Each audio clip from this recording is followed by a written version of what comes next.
Dear Dhamma friends, today is the 8th day in our retreat.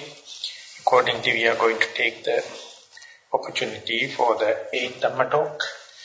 Everyone may give their own consent with 3 times sadhu, sadhu, sadhu. Namo tasse bhagavato arahato samma sambuddhasse.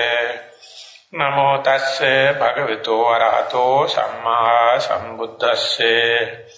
Namo tasse bhagavato arahato samma sambuddhasse. Chattaro me bhikkhave ahara bhutanang va sattanang va titya sambhavayeti-nang va anugrahaya katame chattaro. Kabalinkaro aharo holarikam va sukumam va passo dutiyo mano sancetana tatiyo viññānaṁ catuttanti ti. Dear Dhamma friends, we have taken this very quotation for the last few days, whereby Buddha gives the emphasis on the 4 nutriments, and so far we tried to understand the 4 kinds. First is that physical food, chewable and drinkable, gross or subtle. The second one is the contact.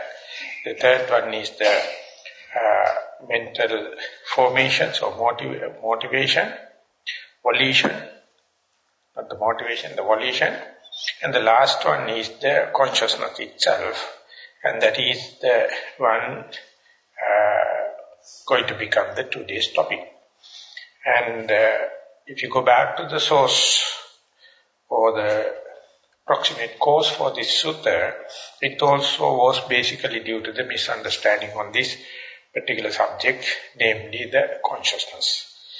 So, how consciousness is going to become a nutriment, and later it itself represents as one of the 5 aggregates, and that is the one created that kind of pernicious view, the wrong view.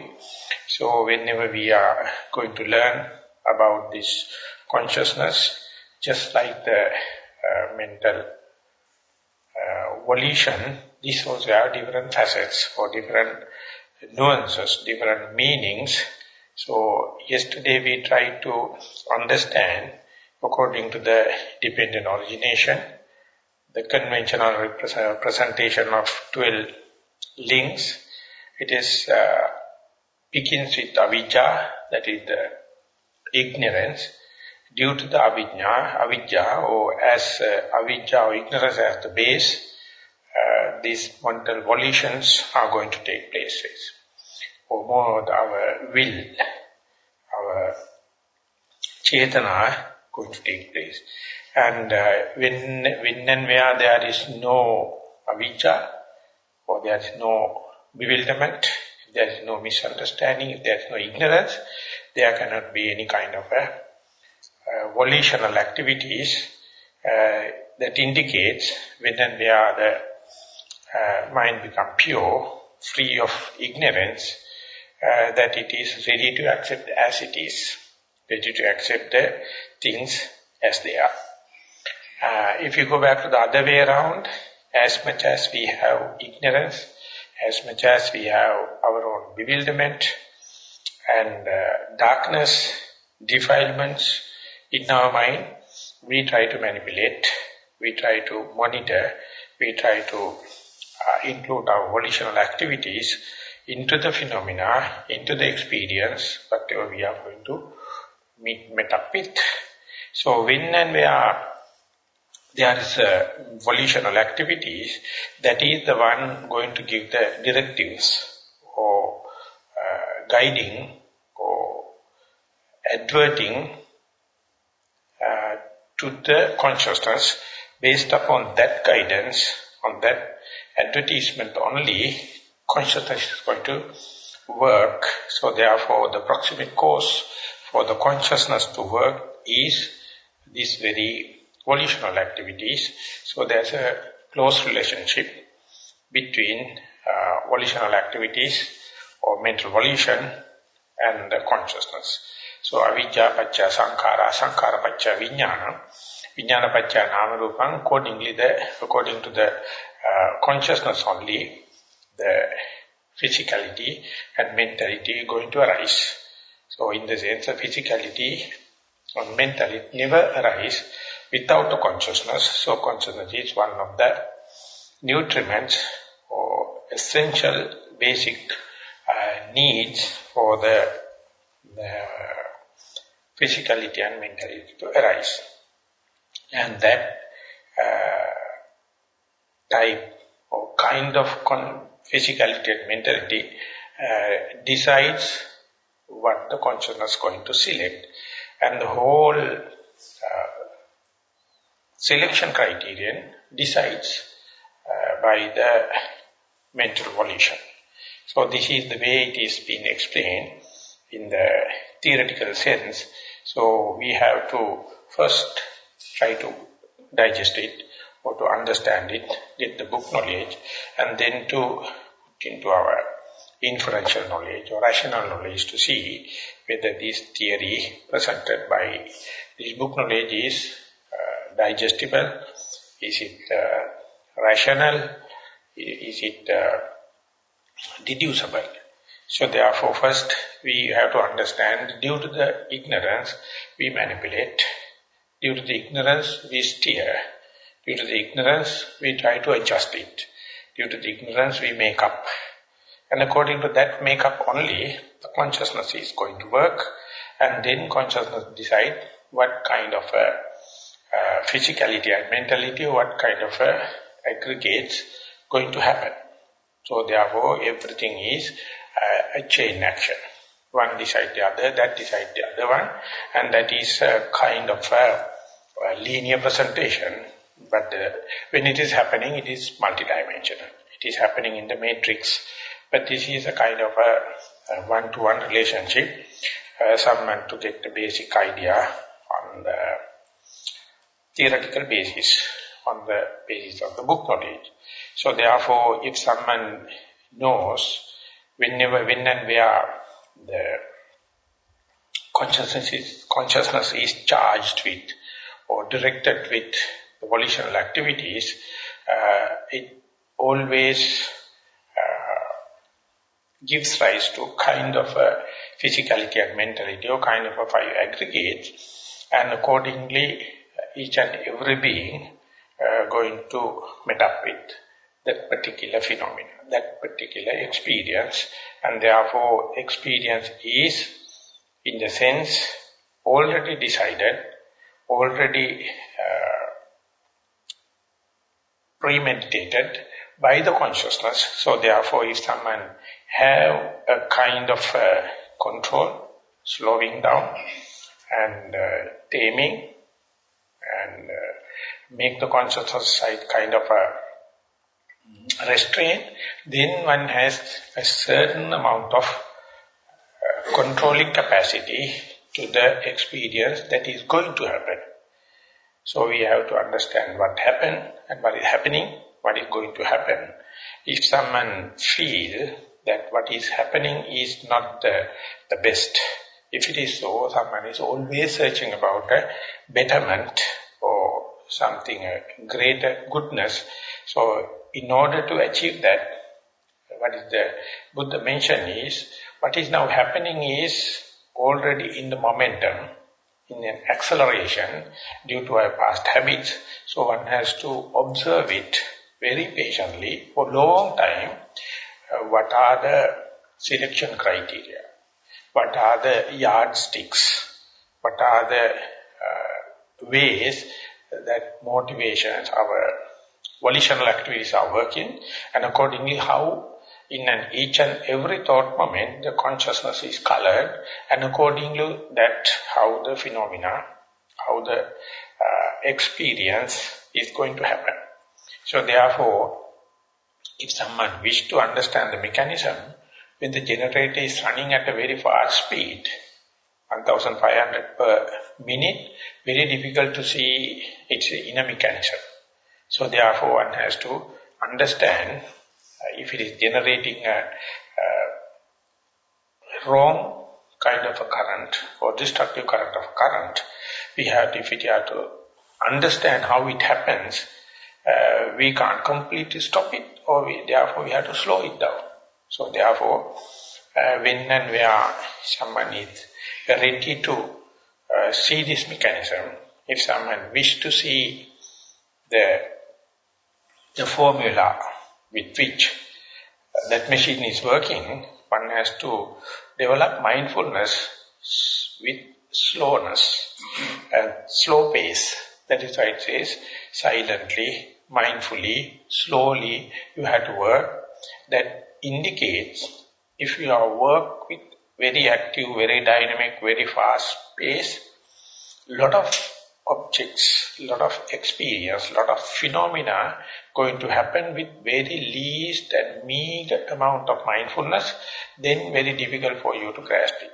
Instead you have to put less and less amount of object, less and less amount of the dramatic nature and higher amount of mindfulness, then only one can understand or one can thin slice the time and see what is happening in a more vivid way, more close way, more in a understandable way. So that even in the last two talks, it happened to mention, even if you are to look into this mental volition, you have to first and foremost calm down physical preparations. You have to calm down verbal preparations. Once these two calm down, only you can go and peep into what is happening in the mental preparations. It is like if you wish to see your face in the water, you have to do away with the ripples. You have to do away with the waves. And then when you look at it, then you can see the clear reflection. Not only your clear face, but the reflection of the other shore. And when and where there is a ripples, when and where there is a wave, that very reflection becomes distorted. So that is why we have to go through moral restrainment, concentration restrainment, and then the wisdom restrainment. Or otherwise we can say physical and verbal restrainment, and then the mental restrainment. And after that, after achieving that kind of a mental restrainment only, you are becoming qualified to look into, qualified to go into the subject of volitional activities. That means when and where, according to the way we are meditating, if you are to see the parallelism, as far as there is an object, as far as there is a sign, as far as there is a point of concentration, that means still you have to keep on practicing. Up to the point, your mind must be very isolated, in a very free and very relaxed way. Objects are there, but at the peripheral level, but in the middle you must have your own mental space. And there you have to season, you have to familiarize, you have to acclimatize your mind to that, to the extent that you must feel that is your real home. If you are going to say that your solitude, your freedom, your peace of mind is ever disturbed by thoughts or sounds or pains or whatever may be the object, that still you have to understand that calming down is not enough. So once you come up to this kind of a space or kind of a solitude, then you have to patiently observe now what is happening in the screen. There are sounds at the peripheral level. There are some primordial thoughts which are not become the train thoughts or chain thoughts. Dots and bits are there. And there are some pains are there. So everything coming and going, everything coming and going, and they are never ceases to exist. But you have to understand which make your mind hooked up with or worried and take more interest about. That indicates the tendency of the mind. Some people often complain, my mind is often thinking, or daydreaming, or fantasizing, or my main problem is thinking. Some other people may say, the pain. I can't sit at that time, the pain comes and disturbs. Or some people say, it is a lot of sounds are coming and bombarding. And therefore, my peace of mind, my primordial condition of the consciousness is disturbed. So whatever it may be, that disturbance indicates who are you, who am I. Because the disturbance at the peripheral level, it's a given fact. Which one become prominent is not due to your intention. Your intention is to keep the mind as calm as possible. But they come and keep on bombarding. That indicates that your vulnerability. That indicates pre-planned way the mind is getting irritated. So this indicates who am I. So the Buddha, it happened me to remind the last two talks also, the Buddha mentioned, so whatever it may be that irritation, whatever it may be going to disturb you, whatever it may be going to make an object to that phenomena, a sign, is the footage for the consciousness to thrive, consciousnness to pervade, consciousness to take hold. So therefore consciousness, that is untrained consciousness, defiled consciousness, or established consciousness always find some or the other way to find its footage very full established and very steady. So therefore it always happy to have some or the other ripples, some of the other objects, some of the other signs, some of the other phenomena, some of the other experience. So for that, your motive, your mental volition is the one selecting out of the given thing which one is more vulnerable. That is your trait. That is your personality trait. That is your likings and dislikings. That is your habituation. So the habituated condition, the habituated makeup is very, that habituated tendencies indicates your inner intrinsic nature. So without understanding, without diagnosing it, without you be patient with it, without you put up with it, very difficult someone to come out and say, your character trait is more vulnerable to thoughts, or more vulnerable to sounds, or more vulnerable to pain. You have to wait. You have to be patient. You have to familiarize it. You have to season it. You have to master it. And that is the way, the patience. Even after you go up to that kind of a deep kind of concentration, or deep kind of restrainment regarding the physical, verbal and mental situation, now drama is going on, so you are observing it in a diagnostic way, as if a specialist is looking at a patient. And of course the patient is in the symptoms and it is in the pain, but he or she is look at it from the diagnostic point of view. So the Buddha says, when under such circumstances, yancha ceteti, yancha pakappeti, yancha anuseti, arammana medam hoti vijnanasa titya.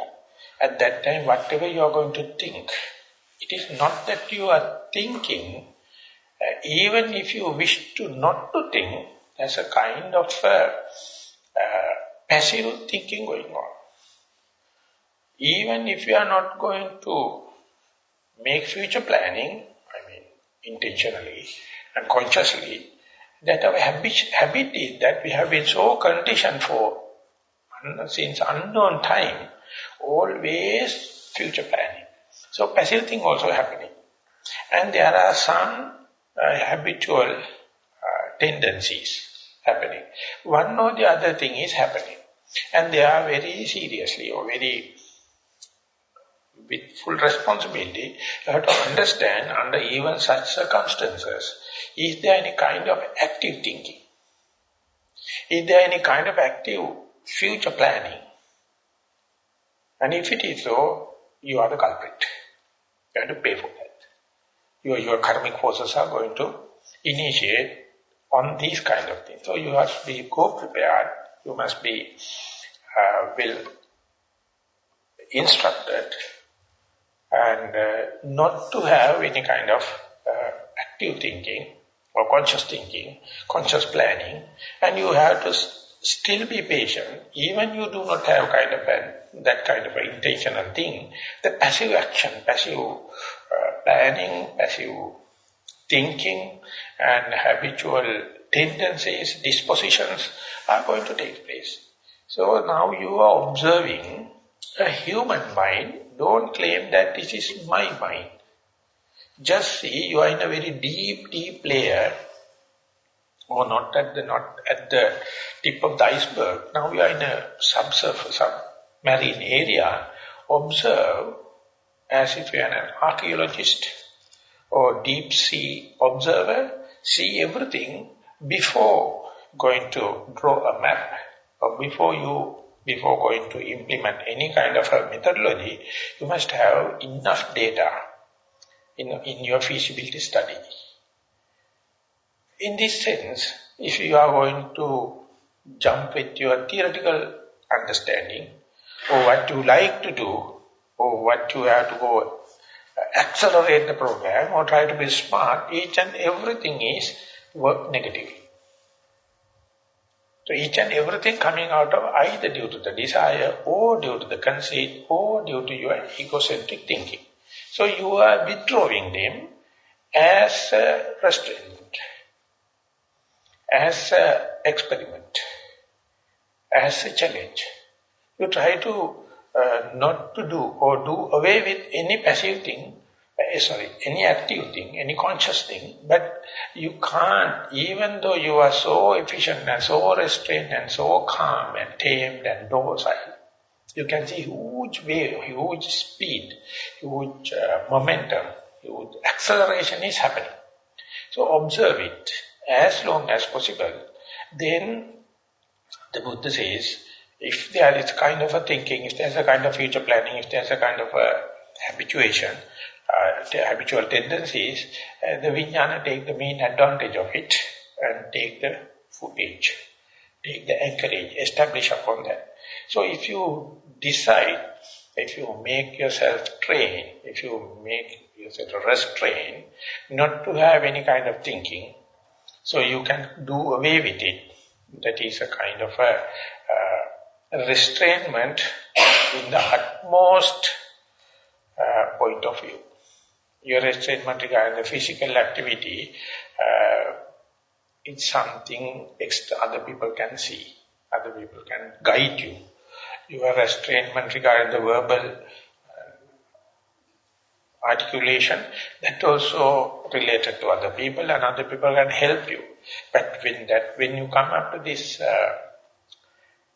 mano sanchetana, that is mental volition is concerned, you are the patient, you are the specialist, observation is the medicine. So how many times you have to train it again and again not to make any active thinking.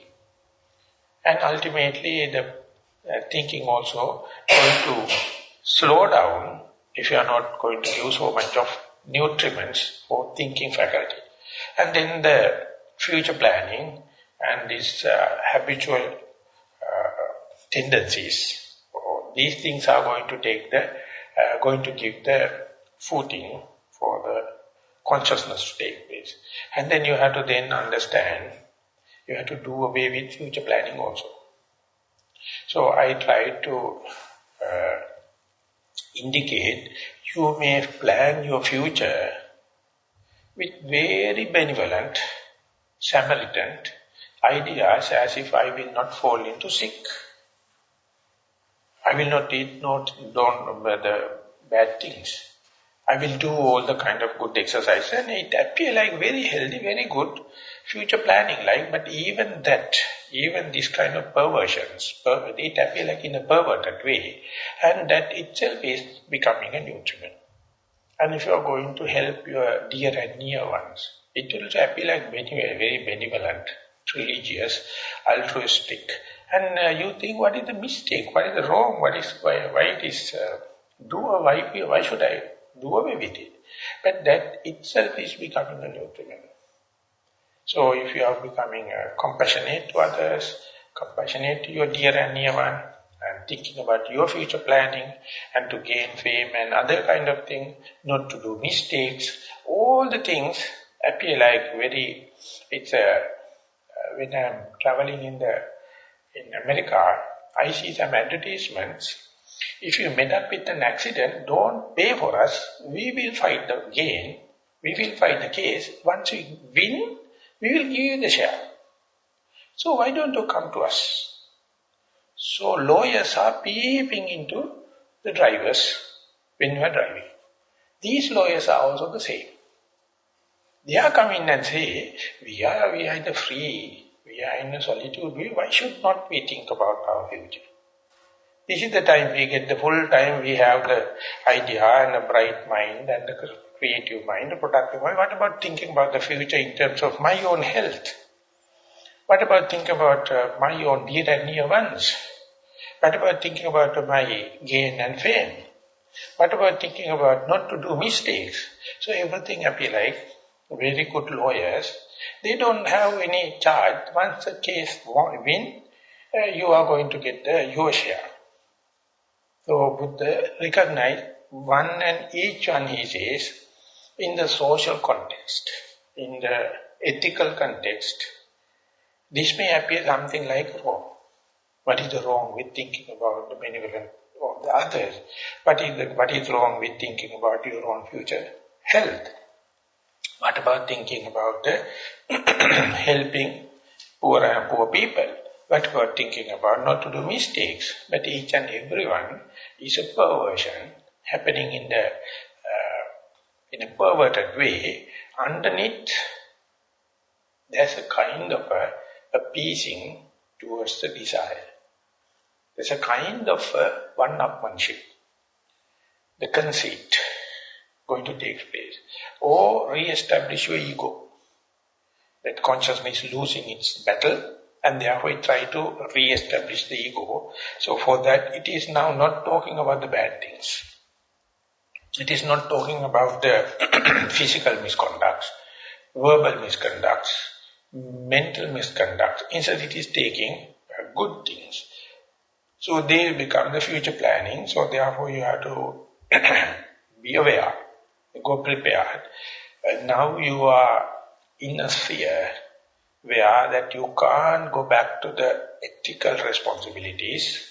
You can't think about in the sense that you can't enlighten other people.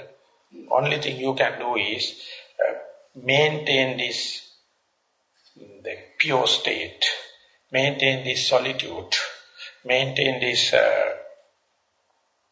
freedom you earned, maintain this free space you earn. So a lot of things happen. So far they appear like in the misconducts, but now they appear like a good conducts. Whatever it may be, it's a mental action, a ripple, a frills, a waves. So each and every ripple, wave, are going to distort the reflection. So therefore, if you manage to not to do this future planning also, then only the underlying tendencies, habitual tendencies going to happen. And for that, the Buddha says, these habitual tendencies or underlying tendencies, if you see it as it is, if you isolate it, if you delimit it, it loses the power. It is working with so much of ramification with everything happening, taking the mean advantage of the speed, the acceleration. So they will appear them as a tendency in the superficial way. So you have to isolate the physical misdeeds, verbal misdeeds, mental misdeeds, active thinking, active future planning, after removing one layer by layer, only you can understand that the tendencies are there.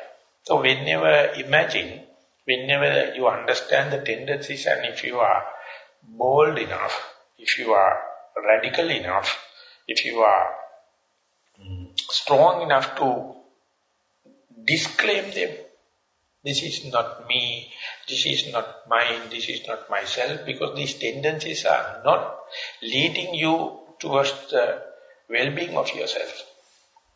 It is talking about the perpetuation of the samsara, perpetuation of this tension, perpetuation of this neurosis, perpetuation of this frustration. So therefore it has its own way. So what you have to do is do away with one by one. And then the Buddha says, nocha ceteti, nocha pakappeti, nocha anuseti, aramana metang nohoti viññānasa titya. Then viññānasa, the consciousness mind, no footage. It finds no kind of a foundation. And they are viññāne apattite. Apattite. Whenever viññāna finds no footage, no foundation, no steadfast stage, then it can't create for future physicality and mentality. Then the viññāna becomes somewhat tamed. You can, for the first time, you can understand the mind become like standstill. It says unmanifested consciousness or unfounded consciousness, and when you come up to that level only, you are completely merged into the nature, completely merged into what is happening, rather than you are going to take the helm and going to steer, or manipulations, or diverting, or adverting. So these all manipulation, all diverting, all adverting work in hand to hand with mental volition and the consciousness. So this kind of a weaning off and do away with the nutriments is a kind of a very subtle art. And once you go, when you are nearing that, you understand the ways and means that you have to assimilate for that. Never you find in the books, never you find on any kind of theory, never you have tried even, never you have achieved even. And therefore, when and where go there, you understand, for the first time when the Buddha is going on this path, what kind of meditation, what kind of a way-finding. He did it because they are not in literature. You can't learn it by a teacher, specifically for the Buddha to be. And he managed to go there, for my personal thinking, never mind. He was so genius to find a way and see viññāna is made unestablished, unmanifested. And it is possible as a human being in this very life. It is a separate story. But how to teach that bloody thing to another person? That is the most difficult thing. Because we are giving food in lorry loads. We are giving food in train loads. When Jnanaponika is writing a very nice book on the 4 nutriments of the life, he says people are talking about don't think I am asking, I am going to give a different topic for you to argue and fighting, but I am telling, people think the wholesome food. They think don't eat meat and you must eat the wholesome food, what blah blah blah, many things. He says whether it is wholesome or unwholesome, how many train loads would have gone through your mouth and gone from the down so far? So much of thing. And how much of contact you try from morning to evening. Different shapes, different colors, different sounds, different smells, different tastes and different comfort. And how many of calculations and the future planning and thinking, you think it is for your benefit of myself and benefit of the nation, benefit of the religion, benefit of our clan, benefit of our society, how much we are doing. So when this is happening, so much of loads of nutriments, all the five aggregates proliferating like that, whenever it comes up to full-fledged, you become this, your ego become the center of this frustration, center for this tension.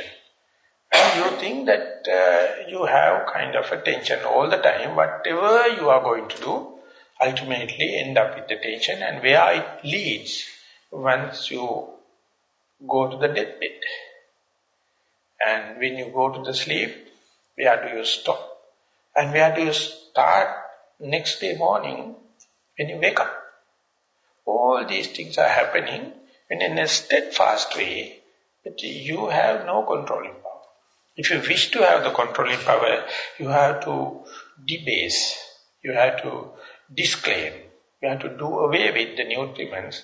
And the hardest thing is that understanding apatitita vijnana, that is unestablished kind of vijnana. So when and where liberation happen, the Buddha says apatitita anarambana apavatta. Apatitita means vijnana become the baseless. And anarambana means nothing you can focus at that level, because everything is there, but you have restrained yourself not to select something, not to choice, develop the choiceless awareness, not to choose something. So therefore everything remains as a possibility, you are not committed. That's called anarambana. Appavattita means it is running, still it is running, but not steadfastly. Then and there it is happening. And when that happens, you understand, under such circumstances, your restrainment becomes, your training becomes the maximum. And when that happens, you find that the vigilance, the diligence, the mindfulness become very sharp. It is like a spark going to happen. Two terminals are come together and spark going to happen. And that very spark indicates who the Buddha is. That indicates what the Dhamma is. And how was that brought up to this very year with the people, those who are meditating, the message came. It is came like such a spark. So therefore you become another evident. You are going to experience it. And when and where that experience happens, you are no more. Only the experience becomes 100%. That your base, that is to say, I experience, I see it, I heard it, I smell it, you can't claim it. But hearing is there. Kind of a seeing. That skill with the enlightenment, Buddha says, Chakkum udapadi, jnanam udapadi, panya udapadi, vidya udapadi, aloko udapadi. With the claim, I got another I got light, I got that wisdom. But there's no other way to put into words. But that is not Buddha's light. It is not the Buddha's knowledge. It is a knowledge. Only he experienced it. Only he was the evidence for that. So Buddha says, if you know the path, cut through. And when you go to the center, you also can experience the same. So therefore, this apatitita vijnana is the one we are going to try. And many, when this is explained, many think if someone is going to maintain that particular state forever, how can the existence, how is the perpetuation of the human nature, human as a tribe. So this is not to take about keeping that thought moment forever, but to at least for a split second to observe it. Then only you can say you have seen the whole phenomenon. And then only you can say how your day-to-day food always try to keep you off balance. not to eat what is the precise, either you eat less or high, or you eat something not suitable, then you fall into sick. And the contact you are going to do, never in the balance. Because you are not in a position to see what is benevolent for you. What is the well-being for you as far as the contact is concerned. As far as the volitional activities are concerned, you are completely conditioned. Right from the beginning, and we have been trained to get the political gain, and the social gain, economic gain. So our will is will to power. Whenever we have the implementation of will, volition, determination, and that is what Friedrich Nietzsche, he wrote about the will to power, the one-upmanship. So ultimately we are going to justify it, telling that I am doing something benevolent thing and I am doing the benefit for the others, and many explanations, many interests you have, but each and everything starts with either desire or with this conceit or with this egocentric idea. So therefore in the meditation you try to do away with all kind of things in a gradual process, one after the other. When it is happening, you can see more and more you go to the center, your motivation becomes nullified. You don't know why you are meditating. You can't justify it. At the beginning, you have a many big idea, what does it mean by the Nibbana, how to become a Buddhist, good Buddhist, and all the kind of thing. But when you go deep and deep, you can't understand why this whole effort is. Even your faith becomes zero. So therefore, the Buddha says, whenever you become an arahant, you become asaddha. Saddha is the term for the faith. You become a person without any faith because you have nothing to depend on your faith. Everything you have seen, you have experienced it. What is the use of faith? Faith is necessary as far as you are not realized it. So therefore, those who not realize, faith is the only thing. But once you go to the more and more deep into the realization, you need not any kind of... Why should you believe Buddha? Believe nothing. You have to learn what the Buddha says, you have to practice what the Buddha says, experience what the Buddha experienced, then Buddha also yet another Buddha. So that is why you verify, you justify, you experience yourself. So when you go there, it's a for the materialistic viewpoint, you become a burden to the society.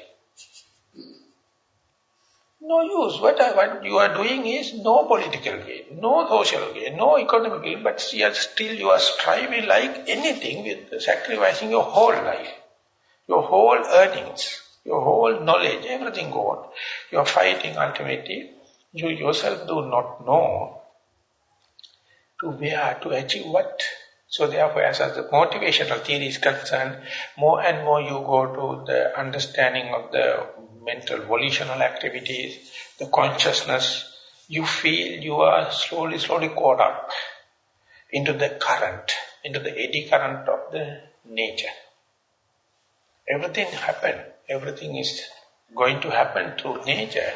You try your best to be with the nature, not to try do manipulations, do steering, do changes, each and everything. What you are going to do in a conscious way is going to reflect back or backlash. You have to pay. So therefore, more and less you become motivated. Ultimately, you like a blade of grass thrown into water, it will be taken away along the waterway, eddy current. Ultimately, it will push into the ocean. And when you feel oceanic, it says. Oceanic means you go and merge with the vast area of water. Your identity disappears. Whether you come from this river or that river, whatever may be, you are in the center of the consciousness. It's called, you are merging into the conscious energy, conscious power, and ultimately nothing to maintain. Everything happens through the the nature by itself. So therefore, that part, that particular monk can't understand. He started with pernicious view, telling Vijnana is continuous. And therefore, Vijnana is the one going from this life to the other. All the others are changing. Your bodily shape, physicality is changing. Your feelings are changing. You accept it. And your perceptions are changing. Your volitional activities also can change. But the Vijnana is consistent and it is permanent and it is everlasting. And that is what he was mentioning. But the Buddha says if you can understand these four kinds of nutriments, from the gross physical nutrients to the contact to the volitional activities, how you can understand theoretically how the Vijnana is going to take the main advantage of them, and with that Vijnana is going to dictate terms and take the footage, and then it is leading to the next thought moment, the next happening, what must be the mentality and physicality, and that Vijnana take the upper hand, and ultimately that already created physicality and mentality re-justify the Vijnana, and then perpetuation is going to happen. So therefore in the Vipassana way, we try from the gross to the subtle.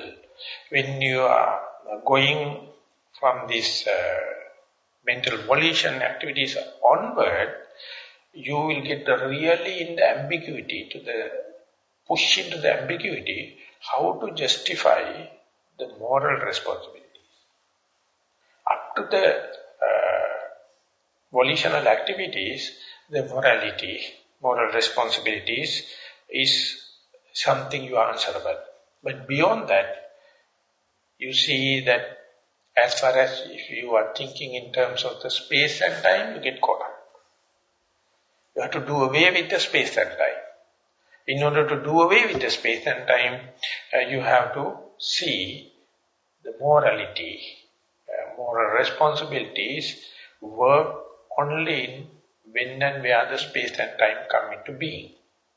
But if you have to understand the whole picture, you have to go to the brim, to the last, and then dash through to the other side. And there, you can't assume even the center of this phenomena as mine, or myself. So therefore, they are onward. Many things are happening. You often come back to the gross area. Again, you can go to the subtle area. Wherever it happens, you must not let the motivation, the will, the determination to take the upper hand. You let it happen. And whatever going to happen, disclaim, thinking it is not me, it is not mine, it is not myself. Ultimately, you will learn the art. Sometimes it's very difficult. You don't know, you can't discriminate whether you did it or whether it happened. For example, when in the meditation, you fall into sleep.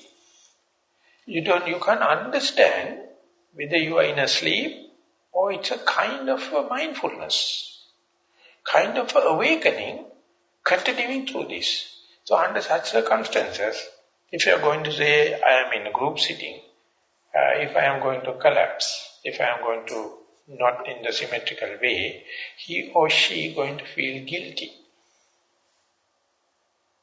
It's unbecoming to sleep in front of the people. In Sinhala, it is easy to say, you came here to become Buddhu-venda, ultimately Buddhiyana. Buddhiyana is two terms in Sinhala. Buddhiyana means becoming Buddha, Buddhiyana means sleeping. Meditation center is the common place for both.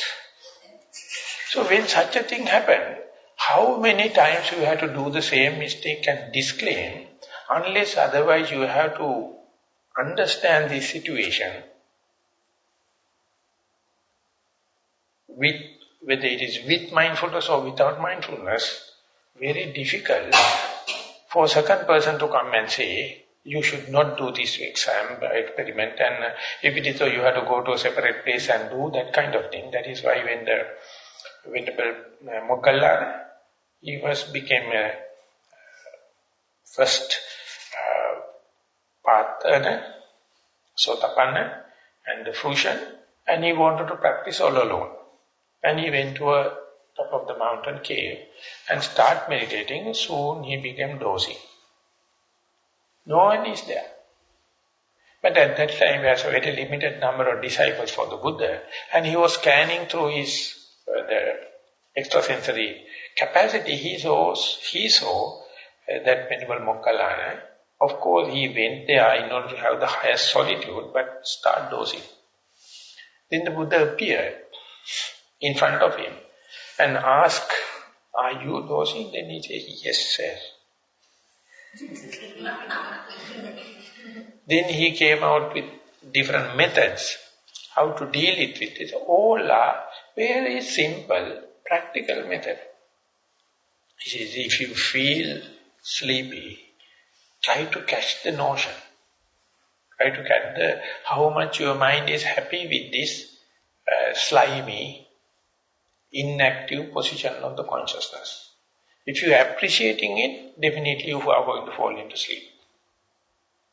Therefore, if you can catch it up at the perception level, you can do away with it. Or otherwise, contemplate something, that noting, sleeping. Or if you are noting as the in-breath, out-breath, or rising and falling, whatever may be, little mobilizing some energy, that also will do. Or otherwise, you have to recite it. If you are in a silent place, you can recite one of the very energetic teaching of the Buddha. I tried with the Bojjhanga Sutta. When you are reciting about the Virya Sabbojjhango Ko Kassapa, Maya Samadakkado, Bhavito, Bahulikato, the Buddha says the energy as a factor of enlightenment. I practice, I master, I am telling you, develop the energy like it is a kind of a very energizing. So you can recite such a thing. If it is not so, the Buddha says, wipe out all the skin together with the face and pull it from your earlobes. That's what the teachers are doing when you are dozing in the classrooms. Pulling from the earlobes and shaking, and then you become waken up. So you have to do the same, pulling, and then wipe it up with your hands and the face. And that is also, when the sleeping happens, the blood circulation go to the inner organs. Whenever it is rub against the epidermis, again the blood circulation come into, become dynamic. So therefore that is also one. But otherwise Buddha says get up and do little walking. And still if it is happening, wash your face with cold water. And still if it is happening, go out and see far away lights, sky, the moon or the sun or the stars. And if everything fails, go and sleep.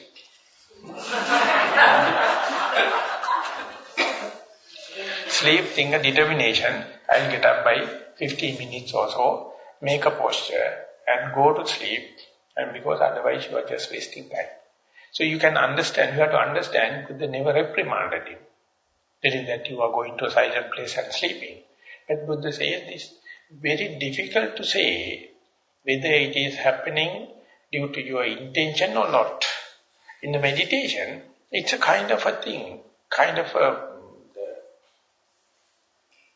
puzzle. To go through it and all your mistakes. And the worst thing, if you determine, in my case, of course, before the meditation, I used to be a smoker and I wanted to do away with it.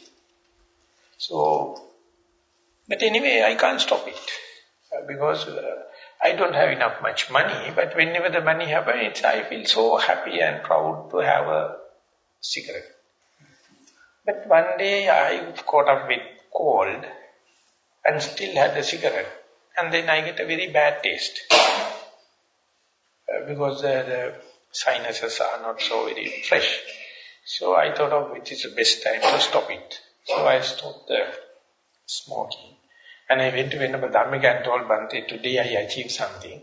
So far I was smoking. I am not a chain smoker, but I had it. And somehow the other I make the determination, now I am not going to smoke. Then he told, you are bloody fool, smoke will you? Again and again you have to smoke.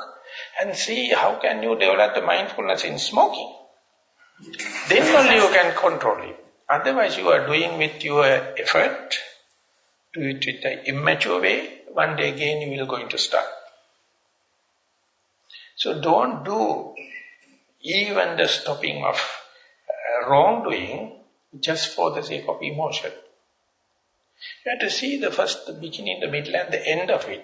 And with full mindfulness, sometimes you can catch yourself committing the same crime. And you feel so disheartened. You feel so low in your egoistic. And you can understand, even if I wish, I can't. You're not a crime like killing and stealing, but even the small thing. So after long practice, you go through the middle and ultimately you see now it is fading off slowly. You have to monitor up to the last drop. And then only you can say, I see the beginning, I see the middle, I see the end of it mindfully with awareness, then situation is under control. Otherwise, when and where you are going to be a meditator, others also expect kind of a behavior from you.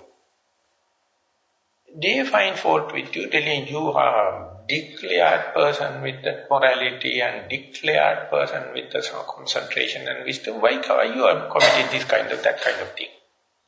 Not only your own self-criticism, external people who are going to criticize.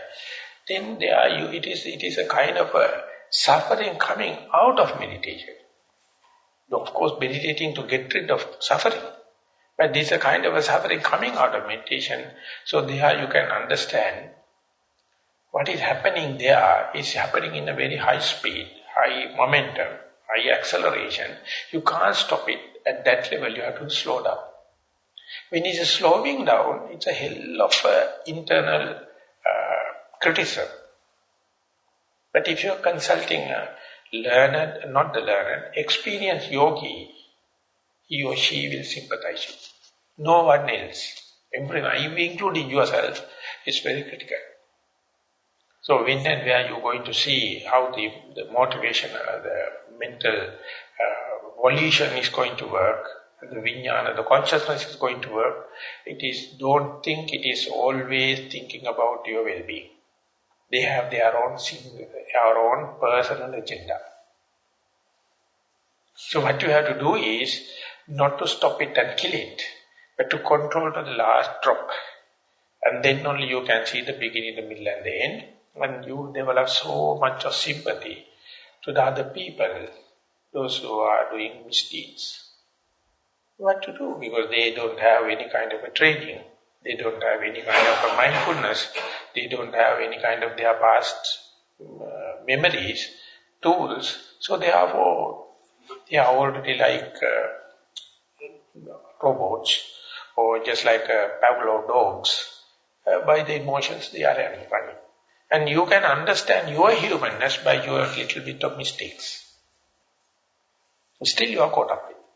So everything to finish, you have to go to the Maha or to the final Nibbana. First in the living time, in the meditation, what you understand is to the maximum where you can restrain it and understand the whole panorama, whole picture, whole wave, whole situation, and you can understand that very your own under the nose experience directly applicable to the other person. There's no difference. So therefore more and more you go to the deep layers of these nutriments, you understand the human mind. So therefore from the external point of view, people will say that you are very selfish, you are doing away with the social duties and you are going away from the dear and dear ones and living in a completely different artificial way, why you are escaping from the normal way of life and all the kind of thing. But the Buddha says, once you go and deep understand, you understand all humanity.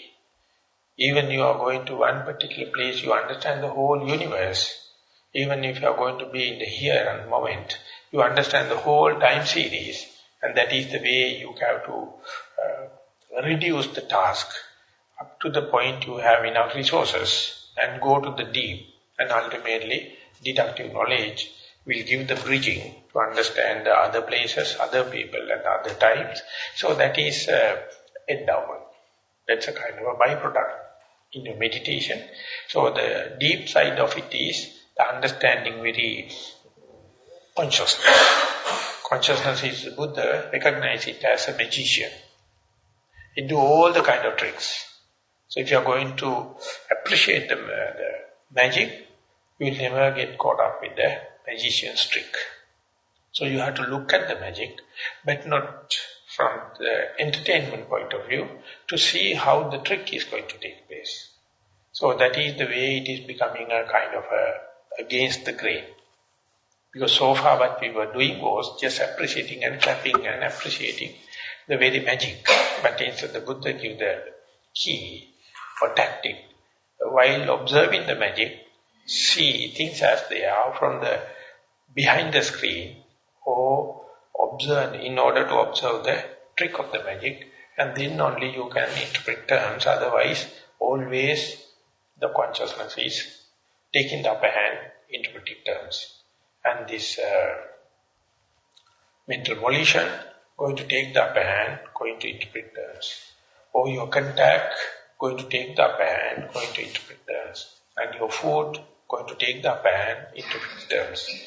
But if Buddha says, if you practice, you understand they have their own basic necessity, but always not necessarily you have to be a slave to these all the nutriments. Instead, you can take the reins into your hand through your restrainment. So therefore, each and every one is leading to more and more subtlety. So start with the possible place, gross place, more suitable place, and slowly going into the depth.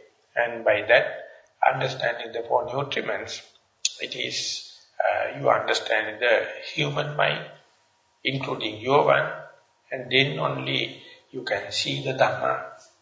You can see how the dependent origination and reciprocal activity of chain action happen. The moment you see Dhamma, you see the Buddha. If you do not see the Dhamma, that is not the way to see the Buddha. You may be just seeing the images of the Buddha. So therefore, this is a kind of a method, irrespective of the time, irrespective of the place, irrespective of the person. If you know the correct path, it is leading to the center of the crux of the thing. And ultimately, you understand Dhamma, and through Dhamma you can understand the Buddha. So that is what I thought of sharing with you all as a today's Dhamma talk. Thank you very much for listening.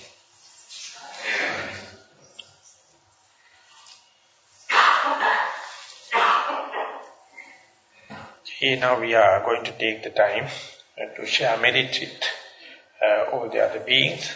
From the morning to this moment, we have accumulated so much of merit and the good deeds. May all merits rejoiced by all the people, seen and unseen beings, help promote this retreat and other facilities with that idea, and together with sharing the merit with the dear and near ones, we are going to recite the Pali stanza, and we may remind again and again our destiny. We may again and again correct the path, straighten the path by these merits. With that idea, we are going to recite the Pali stanzas. For those who know may join, others may listen attentively.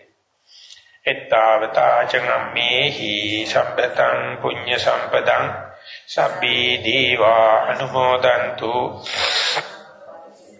Ettavata changammehi sampatang punya sampadang sabbi bhuta anumodantu sabba sampatti siddhya.